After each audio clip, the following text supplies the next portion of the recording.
Saya akan cerita tentang argumentasi ilmiah bahwa ahli sunnah wal jamaah itu luar biasa. Saya di Jogja berteman banyak para profesor, para doktor, termasuk akademisi sosial yang mungkin pernah di mana-mana. Pernah tanya saya begini, Pak Bahak, kenapa Anda baca kitabnya referensinya luas kok tetap NU katanya. Terus saya bilang, problemnya apa sebagai NU? Biasanya terus mereka mengutip sekian makalah. Kebetulan makalah itu provokatif dan siapapun yang baca makalah itu pasti menjadi NU, tak jamin ya. Kalau di Jogja misalnya di satu penerbitan, saya termasuk di dalamnya, itu pernah diperbandingkan kitabnya Said Muhammad Mafahim Yajibu An-Sohah dengan kitabnya Bin Bas, judulnya Hadihi Mafahimuna.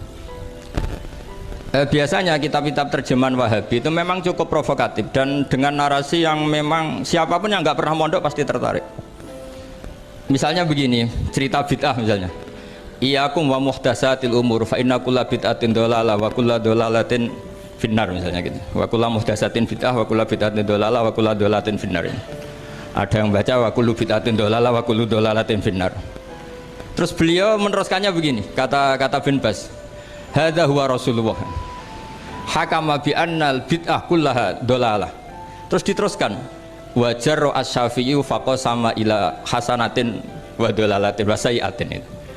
Jadi dengan narasi seperti itu orang itu tahu bahwa Syafi'i itu kurang ajar tenan gitu, kira-kira gitu. Jadi dia ini Rasulullah yang mengatakan semua bid'ah ini dhalalah, tapi Syafi'i lancang dengan membagi ada dhalalah, ada sayi'ah, ada hasanah, ada sayi'ah. Ini aneh katanya. Wong Rasulullah yang nabi saja bilang satu semuanya dhalalah, kok dia bilang dua gitu. Diredaksikan Jaro'ah, kira-kira makna sedannya yang lama atau berani, sehingga orang mesti tanya kenapa sih tidak ikut Rasulullah saja.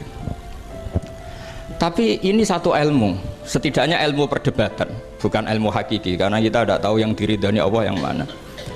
Tapi kemudian Said Muhammad dalam kitab Abwaabul Faros, juga dalam kitab-kitab beliau menyanggah itu dengan mengatakan jika makna bid'ah adalah yang nggak pernah dilakukan Rasulullah, itu salah besar. Terus beliau cerita sekian hal, termasuk yang diceritakan adalah ada seorang sahabat ketika sholat dengan Rasulullah tidak pakai doa mainstream, yaitu ketika i'tidal sahabat tadi bilang alhamdulillah hamdan katsiran thayyiban mubarakan fih. Setelah itu setelah Nabi habis sholat tanya ayyukumul qail, siapa tadi yang melafadzkan itu? Semua sahabat diam karena takut disalahkan. Tapi apa yang dikatakan Nabi? Tidak, saya tidak akan menyalahkan. Saya tadi melihat isna asyara malakan. Saya tadi melihat 12 malaikat. Yabtadirunaha ayyuhum yaktubu awwalu. Semuanya itu bergegas siapa yang nulis awal.